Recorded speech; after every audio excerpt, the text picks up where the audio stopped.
Hey everyone, welcome back. If you're new here, my name is Lauren, and today I'm going to be doing a much requested tutorial. It is a tutorial over how to make these little origami stars that I use for my TBR.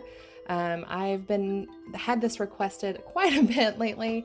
I've been meaning to do it for a long time, and I'm only just now getting around to it. So here we are. You only need a few things to do this. First of all, you need a good sharp pair of scissors. You also need a pen and or pencil. I use both, but really you just need one or the other for this. Next, you need a ruler that measures both inches and centimeters. And last but not least, you need paper. Now this is actual origami paper that I got off of Amazon. It is 6" by 6" or 15cm by 15cm. You can use whatever paper you have, although I would caution against using notebook paper. Printer paper works better. If you do get origami paper though, you can see it comes in a variety of different colors and prints, so that's nice to be able to have a variety like that. If you are using regular printer paper, measure out a 6" by 6" square. I'll be using this light blue paper today, and the first thing that you want to do is to measure out strips that are 1 centimeter wide each.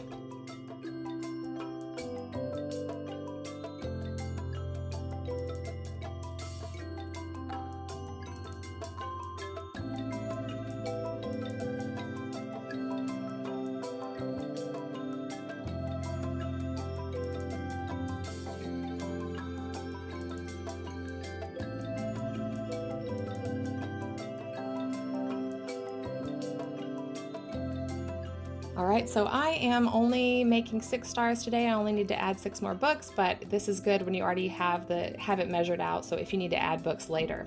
Now you're going to go in on the end of each strip, leaving about the width of a pencil. You'll see why here in a little bit why you need to leave that gap, but just be sure to leave a little bit of room on the end of the strip. You're going to write in the name of all of the books that you want to add to your TBR jar.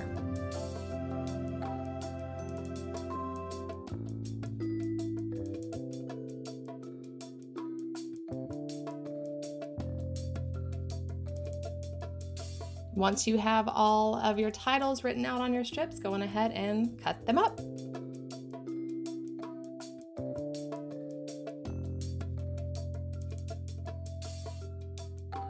All right, now here is the fun part. Once you have all of your strips ready to go, you're going to do, basically it's just an overhand fold. So make sure that the title of the book is facing up on the right, and you're gonna make an overhand fold on the left. So grab the end of the strip, fold it over around the top, and then back down through the loop. This is tricky, there's no doubt about it. This takes a little bit of finessing. Don't rush it, just take as long as you need. The idea is that you want to get this knot as tight and as close to the end of the strip as possible. It does not have to be perfect, but as close as you can get it to the end and as tight of an overhand knot as you can make it, the easier that this is going to be for you. You're going to crease it whenever you get it to the spot, the best spot you can get it to, and that is how you do that knot. Now, as you can see, there's a little tail on the end of the knot. Also, it's not perfect. You can see this is not a perfect knot that I've done, but it's good enough. So you have that little tail. I like to clip it off so it doesn't get in my way. It isn't necessary, but I prefer to just clip that little tail off. Once you've done all this, it is time to fold the star up. You're going to fold first up into the right, and you want the edge of the strip to line up with the edge of the little disc.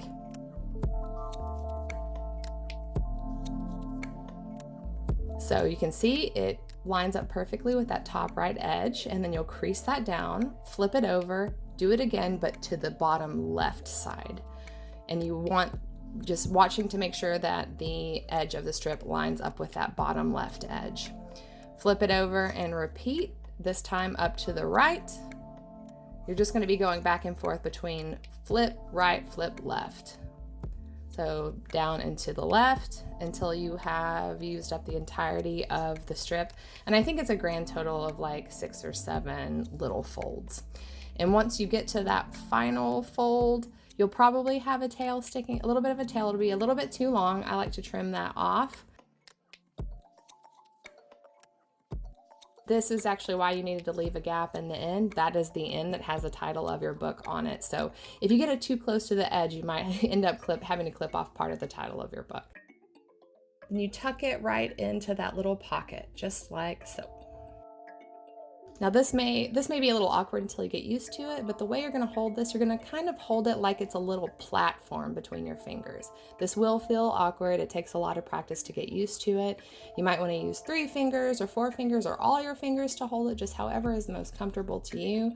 And then you're going to go around each edge and make a little groove with your fingernail, pushing inwards.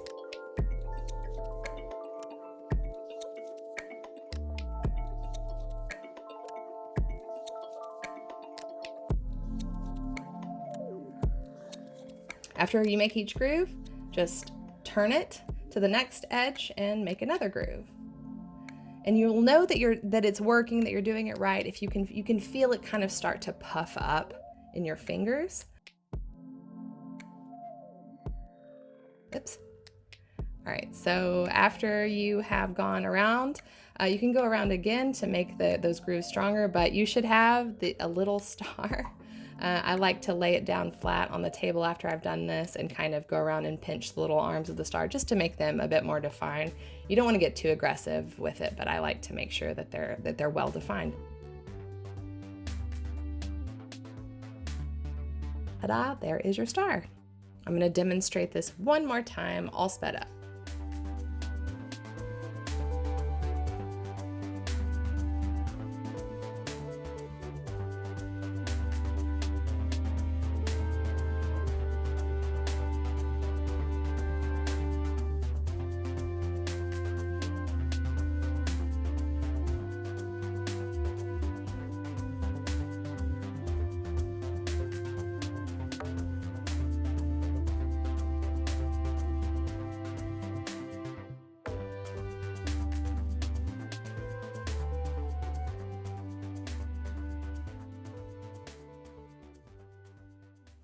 All right, so that is it. That is how you make the little origami stars. Hopefully this tutorial wasn't too confusing. Let me know down in the comments if you think that you might be able to do this, or if you have any questions or just want to talk about this at all. I'd be happy to chat with you about it in the comments down below.